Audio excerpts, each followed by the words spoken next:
Assalamualaikum warahmatullahi wabarakatuh.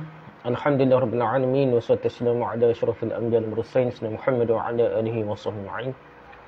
Rabbi shrah li sadri wa yassir li amri wa hlul 'uqdatam min lisani yafqahu qawli. Amma ba'du. Kita sama balik kitab kita ni. Koleksi hadis-hadis hukum karangan Tengku Syekh, Tengku lah. Ulama ni Tengku Muhammad Hasbi As-Siddiqi. Tengku Muhammad Hasbi As-Siddiqi lah. Jadi kita masih bab besar je, bab yang ketujuh, iaitu ke-8 lah. Bab ke-8 hukum-hukum wuduk. Hukum-hukum wuduk. Jadi kita masuk masalah yang ke-105 dah. Bab masalah yang ke-105 dah. Okey, membasuh kedua tangan sampai ke siku dengan melebihi sedikit, lebih pada siku sedikit dah. Hadis ke-203, An-Nu'aim bin Abdullah Al-Mujammir radhiyallahu anhu qala tawadda'a Abu Hurairah fa ghasala wajhahu fa asbagha al-wudu'a. Thumma ghasala yadahu al-yumna hatta ashra'a fil 'adudi. Thumma ghasala yadahu al-yusra hatta ashra'a fil 'adudi. Thumma saha ra'sahu thumma ghasala rijlahu al-yumna hatta ashra'a fis saqi. Thumma ghasala rijlahu al-yusra hatta ashra'a fis saqi. Thumma qala hakadha ra'aytu Rasulullah sallallahu alaihi wasallam yatawadda'. Qala Rasulullah sallallahu alaihi wasallam antumul ghurrul muhajjaluna yaumal qiyamati min isbaghil wudu faman istata'a minkum falyutil ghurratahu wa tahjilahu. Rawahu Muslim. Hadis kuatlah, hadis riwayat Muslim. Hadis ke-203 dari Nu'aim bin Abdullah Al-Mujammir radhiyallahu anhu berkata, Abu Hurairah da'ahu mengambil air wudu, ambil air sembahyang lah. Maka beliau membasuh mukanya dengan sempurna. Sesudah itu membasuh tangan kanannya hingga sampai ke lengannya. Bukan sekat siku saja, sampai ke lengan dah. Atas daripada siku dah. Sudah itu tangan kirinya sedemikian juga serupa tangan kanan lah. Atas daripada siku sampai lengan dah. Kemudian beliau menyapu kepalanya. Nyapu seluruh kepala dah. Sudah itu membasuh kaki sebelah kanan sampai ke betih. Sampai betih. Kemudian membasuh kaki sebelah kiri sedemikian juga sampai betihnya. Sudah itu bila berkata, beginilah saya lihat Rasulullah sallallahu alaihi wasallam berwuduk. Abu Hurairah kata ni. Abu Hurairah berkata pula, berkata Rasulullah sallallahu alaihi wasallam, kamulah orang-orang yang putih dahi, bersinar dahinya, tangannya dan kakinya di hari kiamat. Lantaran menyempurnakan wuduknya, sempurnakan wuduknya. Kerana itu barang siapa sanggup hendaklah melebihkan basahan muka, tangan dan kakinya. Lebih. Fa'il yutil ghurratahu wa tahjilahu. Jadi dia ni lebih basuh tangan, muka gapo ni. Panjai yutil, panjai qurrah. Hadirin muslim. Okey, poin pertama, hadis ke-203 ni menyatakan bahawa selain dari disuruh membasuh tangan sehingga ke siku sebagai fardu wuduk, disuruh juga melebihkan basuhan muka, basuhan tangan dan kaki barang sedikit lebih sedikit dari kadar yang telah difardukan. Biar lebih. Siku biar atas pahalanya, kaki biar betih. Poin perbahasan kedua, tidak ada perselisihan antara para fuqaha atau guru-guru fiqh mazhab ni tentang melebihkan basuhan. Mereka hanya perselisihkan tentang kadar melebihkannya. Ada bahas setara mana. Adakah siapa kena tiup boleh, adakah tak boleh, ada kata sekat sikit yang lebih. Setara mana dah? Betih sampai lutut tahu dah. Okey, ada yang mengatakan kadar melebihkan itu tidak dibataskan. Boleh siapa kau tinggi di mana pun. Ada yang mengatakan hingga separuh lengan dan separuh betih. Tak lebih daripada separuh. Bagi dua lah. Separuh lengan, separuh betih. Tak lebih. Dan ada yang mengatakan hingga bahu dan lutut. Ada. Siapa kau bahu boleh ambil. Ada siapa kata ke lutut boleh ambil dah. Ada kata tak boleh separuh kan. Sebagai ulama salaf dan khalaf menyukai basahan itu hingga ketiak. Ada kata sampai tiak boleh dah. Dalam pada itu Ibn Battal mengatakan bahawa melebihkan basahan itu tidak disukai. Ibn Battal kata tentang kadar tangan yang wajib dibasuh, maka ada yang mengatakan hingga melewati siku. Lebih siku dah. Ada lebih sampai siku lah, sampai siku. Yang ni kedua siku termasuk bahagian yang wajib dibasuh lah. Ada pula yang mengatakan bahawa siku tidaklah wajib dibasuh dah. Ibn Hazm menguatkan faham yang kedua lah, tidak wajib sampai siku pun tak. Kata An-Nawawi, mazhab kami Syafi'iyah memasukkan siku ke bahagian yang wajib dibasuh dah. Tapi Abu Bakar dan Daud tidak memasukkannya. An-Nawawi mengatakan pula apabila seseorang ditakdirkan tak ada tangan, maka disukai membasuh tangannya yang ada sahaja. Sekat mana ada lah. Putus kat mana sekat tu lah. Sampai siku. Kalau tak ada lagi ya, buat syarat siapa kalau dia putus sampai ke lengan ya. Buat syarat sikit ya. Perbahasan ketiga. Apabila kita memperhatikan lebih lanjut hadis-hadis ini, kita mendapatkan kesan bahawa siku itu termasuk ke dalam bahagian tangan yang dibasuh. Mana pun bahas, tak mana wajib ke sunat ke, tetap kena basuh. Jika pengertian dari ayat dan basuhlah kedua tanganmu hingga ke siku kurang jelas, yang boleh memberikan faham siku tidak termasuk ke dalam yang dibasuh, maka hadis ini menjelaskan pengertian itu. Kita nak pakai hadis, jangan pakai semata-mata ayat Quran saja. Nak pakai ayat Quran itu kena pakai hadis. Nabi tak pernah tunjuk kurang daripada siku, lebih bersiku dah. Iaitu siku termasuk ke dalam bahagian yang dibasuh dari tangan. Mesti dibasuh dah. Dalam hadis kat tak ada Nabi ajak kurang dah. Tegasnya membasuh tangan dari hujung-hujung jari hingga melewati siku sedikit. Lebih sikit dah. Rujak Al-Muntaqa jilid 1 muka 88 hingga 9. Syarah Muntaqa Al-Akhbar jilid 1 muka 4 hingga 9. Al-Yakhif jilid 1 muka 30. Ta'liq Ihkam Al-Ahkam jilid 1 muka 34. Okey, masalah ke 106. Berkumur-kumur menghirup air ke hidung sesudah membasuh kedua tangan. Masalah ke-106 ni, berkumur-kumur hirup air ke hidung sesudah basuh kedua tangan. Step dia tu, tertib dia basuh tangan dulu, baru kumur-kumur, baru hirup air ke hidung. Hadis ke-204, Adil Miqdad bin Ma'di Karib radhiyallahu anhu qala utiya Rasulullah sallallahu alaihi wasallam biwudu'in fatawadda'a faghasala kaffayhi thalathan wa ghasala wajhahu thalathan thumma ghasala dhira'ihi thalathan ثم مضى واستنشق ثلاثا ثم مسح برأسه وأذنيه ظاهرهما وباطنهما وغسل رجليه ثلاثا رواه أبو داود. Hadis ke-204 dari Miqdad Ibn Ma'di Karib radhiyallahu anhu berkata, telah dibawa kepada Nabi air sembahyang wuduknya, untuk air sembahyang, untuk ambil sembahyang lah, air wuduk. Beliau berwuduk dengan membasuh kedua telapak tangan 3 kali. Siapa telapak tangan lah, siapa buku itulah pelegangan tangan nak. Membasuh mukanya 3 kali. Kemudian membasuh kedua tangannya 3 kali. Setelah itu saya melihat beliau berkumur-kumur madmadah dan menghirup air ke hidung 3 kali. Ini perbahasa tertib ni. Lepas basuh tangan dulu 3 kali tu barulah kumur, barulah basuh air ke hidung nak. Setelah itu beliau menyapu kepalanya, baru sapu kepala dan telinga luar dalam. Telinganya luar dan dalam lah. Kemudian basuh kedua kakinya 3 kali. Hadis Abu Daud. Jadi perbahasan ni. Adakah sunat tu tidak mesti ikut terus dah. Hak wajib ni sekadar dari Quran tu dah. Ni ada hadis ni lah. Okey, hadis ke-205. An Abbas bin Yazid radhiyallahu anhu qala ataitu Rubai' binta Mu'awwiz فأخرجت إلي إناء فقالت في هذا كنت أخرج الوضوء لرسول الله صلى الله عليه وسلم فيبدأ فيغسل يديه قبل أن يدخلهما الإناء ثلاثا ثم يتوضأ فيغسل وجهه ثلاثا ثم يمض ويستنشق ثلاثا ثم يغسل يديه إلى المرفقين ثم يمسح برأسه مقبلا ومدبرا ثم يغسل رجليه. Daraqutni. Hadis ke-205. Dari Abbas bin Yazid radhiyallahu anhu berkata, saya pernah datang kepada Rubai' binti Mu'awwiz. Maka dia membawa untukku sebuah bejana bekas seraya mengatakan, ini bejana tempat berwuduk Rasulullah SAW.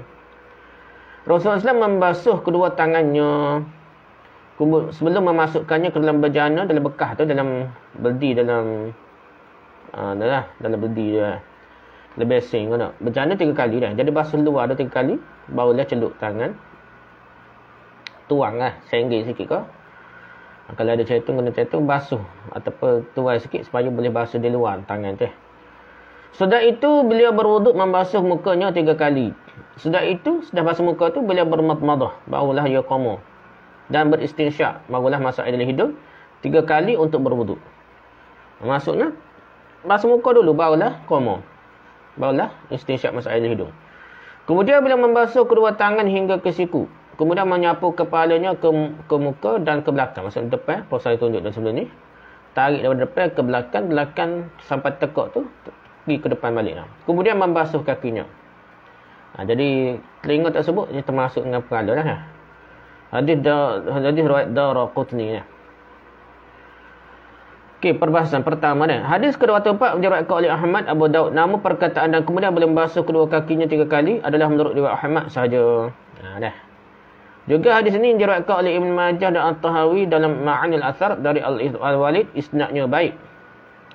Kata Al-Jawzakani, isnad hadis ni baik, boleh dipakai dah. Ad-Diya meriwayatkan pula hadis ni dalam Al-Mukhtarah. Ad-Diya Maqdisi kata sahih lah. Mukhtarah terpilih dah.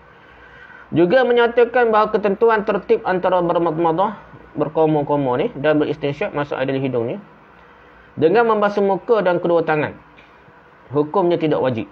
Ikut hadis ni tak wajib lah, tidak mesti kita lepas basuh tangan komo dengan masuk air dari hidung selalu. Lepas basuh muka baru komo, basuh itu boleh dah. Untuk itu bermadmadah, berkomo-komo ni dapat juga dilakukan sudah membasuh kedua tangan. Lepas basuh kedua tangan pun boleh dah. Lepas basuh muka, lepas basuh kedua tangan pun boleh. Ni hadis ke-24 dah.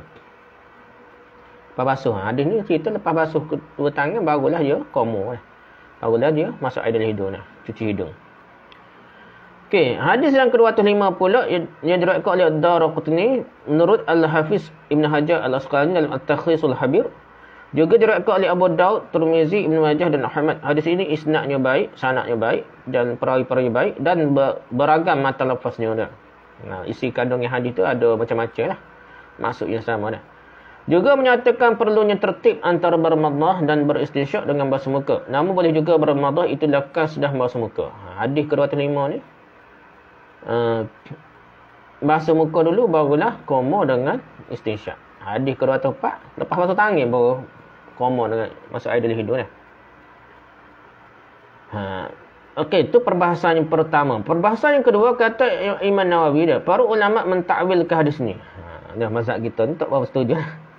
Dia takwil hadis ni. Mereka berpendapat bahawa perkataan kemudian dalam hadis itu bukan untuk mewujudkan tertib.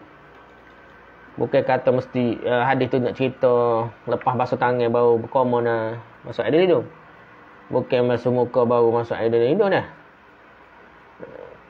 Tegasnya diletakkannya perkataan kemudian bermadmadah, berkomo-komo dan beristinsyak masuk air suci air dari hidung tu sudah membasuh muka. Tidaklah difahamkan bahawa perbuatan itu mesti dilakukan sudah membasuh muka. Ya kita faham kot lain. Dia tak faham hadis ni, maksudnya sunnah tu kemudian. Selepas basuh muka, selepas basuh tangan barulah komo-komo dan masuk air dari hidung lah. Imam Nawawi kata takwil hadis ni lah. Ada ulama takwil lah. Dengan kata ulama yang mewajibkan tertib antara madmadah dan istinsyak dengan basuh muka. Demikianlah kata ulama hak kata tetap mesti tertib. Dia takwil lah hadis ni lah. Kata penta'liq ihkamul ahkam. Memberlakukan ketentuan tertib antara muka, dua tangan hingga siku, kepala dan kaki hukumnya wajib. Sedangkan memberlakukan tertib antara 4 anggota itu dengan yang lainnya tidaklah wajib. Ihkamul ahkam kata nak takwil payah ni. Jadi nak katanya hak wajib tertib ni hanyalah rukun-rukun lah. Dah basuh muka, basuh tangan, sapu kepala, basuh kaki. Itu yang mesti tertib. Hak benda-benda sunat ni tak, komo kau masuk air dari hidung kau tak mesti ikut tertib. Itu mengikut ta'liq ihkamul ahkam. Penta'liq ya. Okey, perbahasan yang ketiga. Hadis ini pada zahirnya membolehkan kita bermadmadah, boleh kita berkomo-komo dan beristinsyak masuk air dari hidung sesudah membasuh muka. Menurut hemat kami, hal ini dilakukan sekiranya terlupa kita berkomo-komo sebelum membasuh muka. Kita kena ambil hadis banyak-banyak komo-komo. Masuk air dari hidung, masuk air dari hidung barulah basuh muka. Tapi kadang-kadang terlupa ke apa, ke terlajuk basuh muka tu. Tak ada masalah kita nak komo-komo ataupun istinsyak masuk air dari hidung selepas basuh muka. Bila tidak terlupa hendaklah bermadmadah, berkomo-komo, beristinsyak. Itu dilakukan berserta membasuh muka lah. Baik sebelum membasuh muka ataupun sudah basuh muka. Jadi dia kira masuk air dari hidung, berkomo-komo ni anggota muka belakang ni. Kat muka belakang. Jadi dia boleh sebelum dan selepas. Lepas tangan ni tak boleh kecuali terlupa. Lepas basuh tangan baru ingat tak komo-komo ni masuk air dari hidung, boleh jaga dah. Telah tegas faham kami bermadmadah dan beristinsyak tu, berkomo-komo dan istinsyak masuk air dari hidung masuk ke dalam kewajipan membasuh muka. Jadi hukumnya wajib lah. Jadi Syekh ni terima mazhab Hanbali lah, kata wajib koma dan basuh masa air hidung kerana dia termasuk anggota muka yang wajib. Dah. Itu pendapat dia lah. Mazhab Syafi'i tidak begitu dah. Dia kata sunat. Okey, masalah ke 107. Okey, menyapu kepala. Cara menyapu kepala ni sebanyak yang kelihatan dan menyempurnakan sepat atas penutup kepala ni. Ini hujah mazhab juga kata tidak wajib seluruh kepala ni. Tapi kita tengok Nabi buat macam seluruh kepala dah. Macam mana nak kata tak wajib? Okey, hadis ke-206 ni. Ani bin Abbas radhiyallahu anhu qala Ra'aitu Rasulullah sallallahu alaihi wasallam yatawaddau fa ra'aituhu yamsahu bi ra'sihi wa udhunayhi mashatan wahidatan. Rawahu Ahmad wa Abu Daud.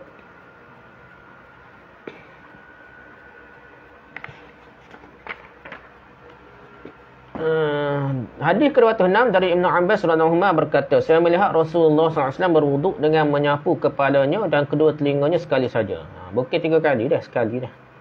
Jadi hadis-hadis banyak cerita, sapu kepala dan telinga ni sekali. Itu hadis yang sahih banyak. Hadis riwayat Ahmad dan Abu Daud. Hadis ke-207 an Abi Hayyah radhiyallahu anhu qala ra'aitu Aliyan radhiyallahu anhu yatawadda'a faghasala kaffahi hatta anqahuma thumma madmada thalathan wastanshaqa thalathan ghasala wajhahu thalathan wa dhira'ihi thalathan wa masaha bi ra'sihi marratan thumma ghasala qadamayhi ila al-ka'bayn thumma qala ahbabtu an uriyakum kaifa kana zuhuru Rasulillah sallallahu alaihi wasallam rawahu Tirmidzi. Hadis ke-207 dari Abu Hayyah radhiyallahu anhu berkata, saya melihat Ali berwuduk dengan cara membasuh kedua telapak tangannya hingga bersih. Kemudian bermamadah 3 kali. Ini soalan pisah ni, bermamadah qama 3 kali. Lepas tu beristinsyak 3 kali dah, masuk air hidung. Membasuh muka 3 kali dan hasta, maksudnya tangan lah 3 kali. Kemudian menyapu kepala sekali. Bukan 3 kali, 3 sekali dah. Kemudian membasuh kedua kaki hingga mata kaki dah. Sedar itu beliau berkata, saya ingin perlihat kepada kamu begitulah wuduk Rasulullah sallallahu alaihi wasallam. Hadis Tirmizi. Hadis ke-28 an Abdullah bin Zaid radhiyallahu anhu qala inna Rasulullah sallallahu alaihi wasallam masaha ra'sahu bi yadayhi fa aqbala bihima wa adbara bada'a bi muqaddami ra'sihi. Thumma dhahaba bihima ila qafahu thumma raddahuma ila al-makan alladhi bada'a minhu. Rawahu Jama'ah. Hadis ke-28 dari Abdullah bin Zaid radhiyallahu anhu menerangkan bahawasanya Rasulullah sallallahu alaihi wasallam menyapu kepalanya dengan kedua tangannya. Dari muka, dari depan lah. Dahi depan, dari depan pergi belakang dah.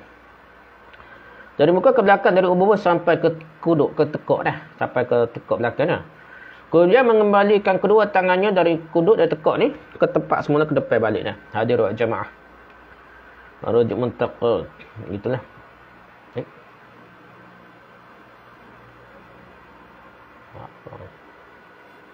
Tersentuh.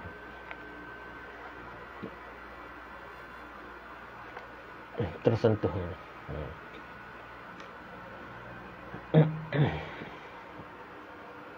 Okey, gitu kan.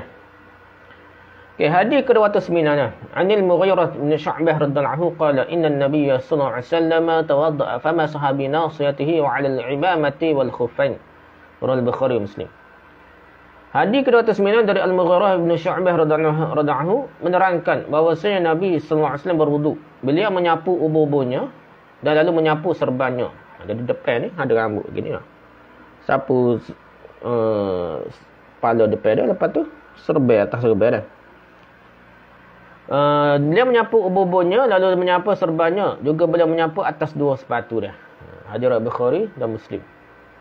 Al-Muntaqa dah. Jadi satu musa satu. Gitulah. Jadi serban dia payah nak letak mana, payah nak letak.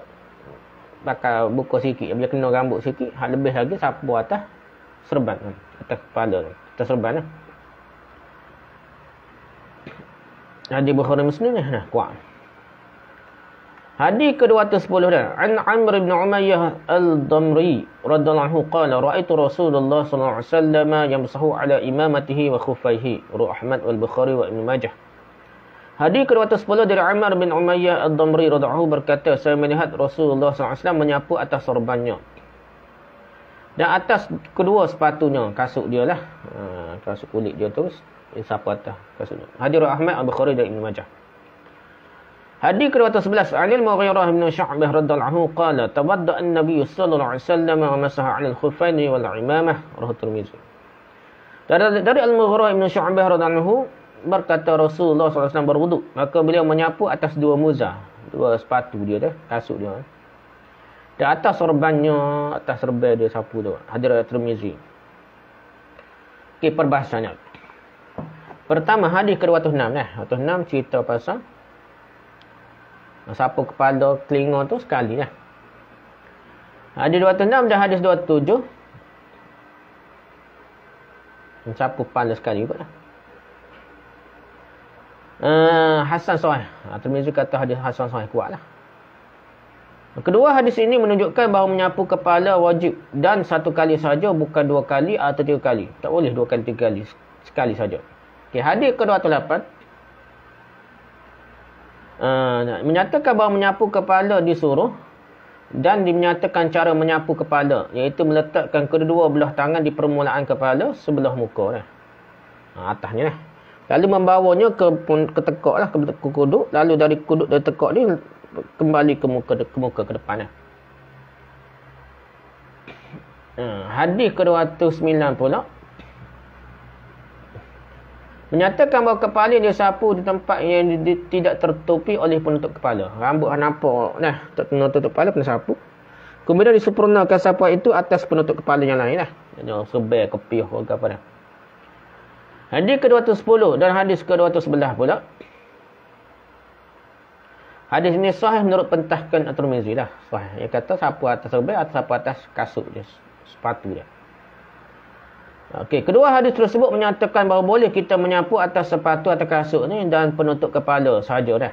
Atas penutup kepala ni sebaik. Tidak usah kaki kena kaki atau rambut kepala baras sedikit dua apa tak kena pun tak apa asal kok. Kalau kita pakai serbai seolah macam kasut juga. Payah nak cerewet, tak payah buai kasut dengan serbai ni. Pakai sapu atas tu saja dah. Dia kira boleh sapu lah. Walaupun tak kena kulit rambut dah. Okey, perbahasan yang kedua dah. Abu Hanifah, Malik dan Ahmad berpendapat bahawa nyapu kepala sekali saja. Jadi majoriti ulama, jumhur ulama Islam ni sapu kepala sekali, bukan tiga kali. Asy-Syafi'i mengkiaskan bilangan menyapu kepala kepada bilangan membasuh anggota-anggota yang lain. Dah, tu pun boleh, cuma yang katanya 3 kali kan sempurna, kepala pun 3 kali kan okey lah. Lebih kekeh dengan bilangan sapu lain lah. Dalil hadis ni tak ada mana lah 3 kali ni. Dalam Fathul Bari Syarah Sahih Bukhari disebutkan bahawa tidak ada satu jalan pun yang terdapat dalam Sahih Bukhari dan Sahih Muslim yang menerangkan bilangan menyapu kepala. Dalam pada itu Ibn Hajar menetapkan bahawa mengulangi sapuan kepala 2 sekali. Bukhari Muslim je tak ada lah. Sapu kepala berapa kali, tapi hadis sahih riwayat lain ada. Nah. Dia ada cenderung ke mazhab Syafi'i lah Ibn Hajar sekarang ni kan. Kata Abu Daud dalam Sunan Abi Daud, hadis Uthman yang sahih menyatakan bahawa menyapu kepala sekali saja. Jadi sahih kuat dah. Kata Ibn Muzir, keterangan yang ada ketetapan dari Nabi SAW ialah menyapu kepala sekali saja. Ibn Muzir pun ulama mazhab Syafi'i. Abu Ubaid Qasim bin Salam berkata tidak ada seorang pun dari salaf yang menyunatkan kita menyapu kepala lebih dari sekali selain dari Ibrahim At-Taimi saja. Ulama salih dulu. Tabi'in, sahabat ke apa, tak ada hak sebut sunat 3 kali. Dia kata Ibrahim Taimi hak kata boleh 3 kali. Dalam Sunan wal Muttada'at disebutkan menyapu kepala lebih dari sekali menyalahi sunnah. Lebih dari sekali salah dengan sunnah. Okay, tentang disuruh menyapu kepala tidak ada perselisihan ulama, kata An-Nawawi. Semua ulama menyukai kita menyapu seluruh kepala. Mereka hanya berselisihan tentang kadar yang diwajibkan sahaja dah. Jadi, jangan kata ni bukan mazhab kita sapu seluruh kepala. Bukan mazhab, semua mazhab pun kata memang terbaik gitu dah. Termasuk mazhab Syafi'i pun tetap juga molek sunat ataupun molek lah nama-nama pun dah. Cumanya nak kata kadar wajib ni nak bahas lah. Tu ilmu lain pula. Bahan Nabi buat seluruh kepala semua terima dan semua kata wajib ataupun sunat. Tak ada khilaf di segi kata wajib sunat. Tak ada kata ni Wahabi ke ni mazhab lain ke, tidak. Memang kena sapu cara tu lah. Molek cara tu. Mazhab kita pun kata molek cara tu dah. Kitab-kitab mana pun dia ajar cara Cara ambil hadis pun yang semua ajar cara sapu begitu. Kita ajar cara sapu begitu tak ada. Cara kita tak ada. Cuma dia kata sekurang-kurang 3 orang rambut. Cara kalau kata kaifiat kan mesti seluruh kepala. Dalam kitab mazhab Syafi'i tu. Okey, Malik Al-Muzani dah. Imam Malik Imam Muzani ni anak murid Imam Syafi'i, Al-Jubbani, dan menurut satu riwayat dari Imam Ahmad dan Ibnu Ulayah bahawa menyapu seluruh kepala difardukan. Jadi dalam ulama besar mazhab Syafi'i tu, Muzani ni, Mukhtasar Muzani tu jadi tunggak mazhab lah. Orang duk syarah tu lah. Sehinggalah timbul Imam Nawawi jadi buat Minhajul Talibin ni. Asal-asal orang duk syarah Muzani ni, Mukhtasar Muzani lah. Jadi dia ulama besar dalam mazhab Syafi'i yang jadi kitab dia jadi pegangan mazhab sebelum timbulnya Imam Nawawi tu. Nah. Jadi dia berkata sapu seluruh kepala ni fardu. Mazhab Syafi'i ni lah. Muzani ni. Syafi'i berpendapat bahawa menyapu kepala cukup sebahagian sahaja daripada kepala dengan tidak memberikan batasan pada bahagian mana. Nah. Dan beliau hanya mencukupkan dengan satu anak jari pun pada dah. Kena sikit ni. Kira soh nak. Nah, mana? So anak jari pun boleh dah. Gitulah. Paling kurang. Suruh nak sebut Syafi'i berkata seluruh kepala. Abu Hanifah mewajibkan kita menyapu 1/4 bahagian kepala. Paling kurang.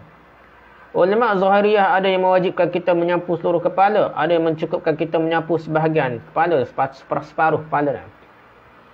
Ini dikira khilaf. Kalau kita meraihkan ulama mazhab, kita tidak tolak mazhab, kita akan sapu seluruh kepala.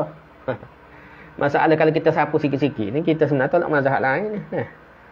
Kita Imam Syafi'i kata paling kurang, bukan suruh buat gini lah. Celih sikit lah. Buat tak ada. Imam Syafi'i tak ajar gitu. Paling kurang kita kata suruh mesti buat gitu. Ia pun dalam kaifiat. Kalau kata kaifiat ambil wuduk, tetap sapu seluruh kepala. Imam Syafi'i ajar pun dah. Jadi, kalau kita tidak tolak mazhab, kita meraihkan mazhab, kita akan sapu seluruh kepala. Baru kita tidak tolak mazhab. Kalau kita ambil sapu setakat ni, kita tolak mazhab lain, kita sombong, kita tidak meraihkan pendapat dan dalil-dalil hadis yang kuat tu lah. Kita tidak berhati-hati. Kita tolak mazhab lain dengan kefahamannya sikit terhadap mazhab kita dah. Sedangkan dalam mazhab kita pun, ulama mazhab kita pun tak ada kata kaifiat gitu dah. Paling kurang je bahan dah. Dalam Tahzibus Sunnah dan Zadul Ma'ad. Ni apa Ibn Qayyim lah. Disebutkan bahawa tidak ada hadis yang sahih yang menyatakan bahawa Nabi pernah mencukupkan sapuan atas sebahagian kepalanya saja. Tak ada. Kalau ada pun hadis, sikit kena kepala, kena serba dah. Tak ada kata, ambil sikit gitu. Tak ada hadis lah. Tak ada satu habuk pun hadis cerita, ambil sikit setara tu. Kalau nak sapu, tetap seluruh kepala. Hanya bila beliau menyapu ubur-uburnya, beliau menyempurnakan sapuan lagi tu atas sorbannya pula. Bukan sapu sikit. Kurang dah buat gini. Dah, bagi ni pun sapu seluruh kepala juga. Kena rambut depan, sapu seluruh kepala juga. Bukan maksudnya sapu tinggal serba, tidak nah. Ada hadis sahih dari Nabi yang mengatakan bahawa beliau menyapu seluruh kepalanya, menyapu sebahagian kepala dan menyempurnakan sapuannya atas penutup kepalanya serta menyapu atas seluruh kepalanya juga nah. Jadi lah mana pun tak ada hak sebahagian. Tak sapu gini pada nah. Tapi tak sapu. Pergi ke serba kepiah, serba dia tu sampai ke belakang juga lah. Tak ada kata sebahagian. Tidak ada hadis yang sahih menyatakan bahawa menyapu sebahagian kepala saja telah mencukupi. Tak ada hadis cerita begini lah. Cukup dah. Hadis cerita dari segi hadis. Pendapat ulama tu lain dari segi hadis. Dalam Tahzibus Sunan disebutkan lagi. Kata Ibn Muzir, boleh kita menyapu atas sorban saja. Kerana ada keterangan sahih bahawa Nabi ada berbuat demikian. Tak kena rambut, kena sorban saja boleh katanya. Ibn Muzir lah. Demikianlah pendapat Al-Juzjazani, Al-Auza'i, Ahmad, Umamah, Anas, Ibn Malik, Al-Mughirah, Ibn Syu'bah dan Abu Musa. Demikianlah pula dikerjakan oleh Abu Bakar dan Umar. Boleh sapu, tak ada rambut pun, pakai kira sapu tu. Kena tu kan. Tu kena sapu. Sorban tak ikat gitu dah. Tidak jadi was-was setu. Kita ni was-was sangat. Kalau kira pendapat, kalau kita meraihkan mazhab lain, kita akan dengar pendapat dia, kita tidak rasa terlajuk. Rigid dah terlajuk, kemah sangat dah. Dan tidak longgar sangat. Kalau kita dengar mazhab, kita tak akan rasa padan dah gini dah. Walaupun tu pendapat mazhab ulama mazhab kita tak sapu seluruh kepala dah. Kerana kita tidak tolak mazhab dah. Kita meraihkan mazhab lain supaya kita tidak rasa tenang lah. Rasa sedap hati, tidak kata pakasa pendapat. Okey, Umar radhiyallahu anhu pernah berkata, barang siapa tidak merasa cukup bersuci dengan menyapu atas sorbannya saja, itulah orang yang tidak disucikan oleh Allah. Siapa atas sorban ni tak pecah ni, rasa tak cukup, marah, Umar marah dia. Kata Syafi'i, kepala harus disapu walaupun hanya sedikit. Kena juga dah. Kalau tutup sorban gini, kenalah rambut ke mana belakang tepi dah. Biar kena rambut sikit dah bahagian kepala ni. Ataupun sikit lah. Tapi jika hadis ini hadis yang mencukupkan sapu atas sorban, sahih, saya pun berpendapat boleh. Imam Syafi'i kata dah. Abu Hanifah dan Malik berpendapat dan tidak boleh sekali-kali menyapu atas sorbannya sahaja. Abu Hanifah dan Malik. Kepala perlu disapu barang sedikit, sedang itu disempurna ke atas sorban. Kalau tidak, tak boleh kena mak gini lah. Biar kena sikit rambut, baru sapu atas sorban. Janganlah terus tutup gini lah. Itu kata Abu Hanifah dan Malik. Oleh sebab itu Nabi kena rambut sikit lah. Itu perbahasan yang kedua. Habis. Okey, masuk perbahasan yang ketiga. Menurut sunnah, hendaklah kita menyapu seluruh kepala.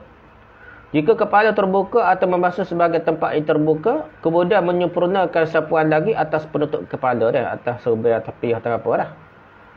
Jadi sunnah mana kena sapu seluruh kepala dah, sapu seluruh kepala.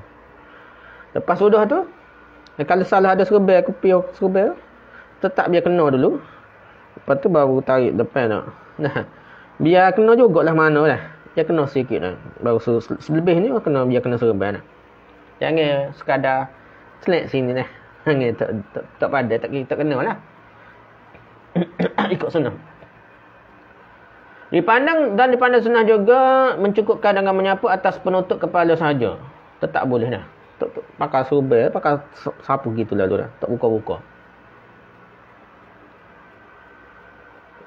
Seluruh hadis yang sahih menetapkan bahawa bilangan menyapu kepala sekali sahaja. Hadis tak ada cerita 3 kali sekali. Dalam pada itu pengikut-pengikut Syafi'i, untuk menguatkan faham Syafi'i, memandang sahih juga hadis yang melebihkan sapuan kepada lebih dari 1 kali. Ada hadis lain tu, ulama lain kata dhaif.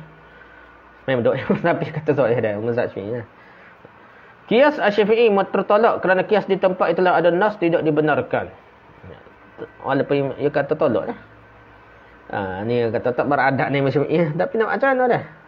Qiyas macam mana benda yang tidak ada dalil, tidak ada sokongnya ni nak? Kalau nak qiyas mesti ada dalil yang sahih. Kalau tak ada dalil yang sahih, kalau ada dalil sahih yang bertentangan, tak boleh pakai lah qiyas ni. Qiyas ni dalam keadaan yang tak ada dalil dah. Tak ada dalil. Kita qiyas dengan agak dah. Hadis tentang menyapu atas sorban hanya diriwayatkan oleh Ahmad, Al-Bukhari, Muslim, An-Nasai, At-Tirmizi, Ibn Majah dan sebahagian besar ahli hadis. Keraguan Syafi'i tentang hadis ini tidak mengurangkan darjat hadis tersebut. Kuat sungguh dah. Kerana menurut penelitian ahli hadis yang terkenal, yakni Al-Bukhari dan Muslim, hadis ini telah nyata sahihnya. Sahih Bukhari Muslim. Kerana itu faham yang harus kita terapkannya ialah faham Ahmad Ibn Hanbal, yakni menyapu seluruh kepala jika terbuka, atau menyapu bahagian terbuka sahaja dan menyempurnakan sapuan atas penutupnya, atau menyapu atas semua penutupnya sahaja dah. Para ulama bersih faham dalam mensyaratkan sapuan atas serban penutup kepala itu tak kala memakainya dalam keadaan suci. Macam tersapu atas khuf ni. Pakai dekat suci tak? Kepala pakai serban, lepas ambil semaya pakai serban atas kepala.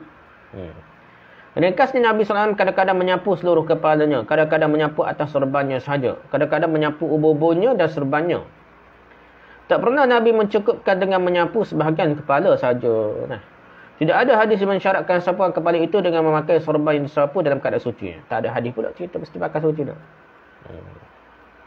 Rujak Al-Muntaqa jilid 1 94 hingga 97. Nolul Athar jilid 1 muka 191 hingga 199. Raudatul Nadiyah muka surat 1 jilid 1 muka 37 38 hingga 9. Ta'liq Ihkam al-Ahkam jilid 1 muka 36. Ta'liq Umdatul Ahkam jilid 1 muka 48. Zadul Ma'ad jilid 1 muka 69. Sunan al-Muta'ad Surat As-Safi was-Sa'idah. Itulah perbahasan dia, wallahu a'lam. Lepas ni lah kita bincang bab lain lah. Wallahu a'lam. Subhanakallahumma hamdika subhanakallahumma bihamdika subhanakallahumma bihamdika asyhadu an la ilaha illa anta astaghfiruka wa atubu ilaik. Assalamualaikum warahmatullahi wabarakatuh.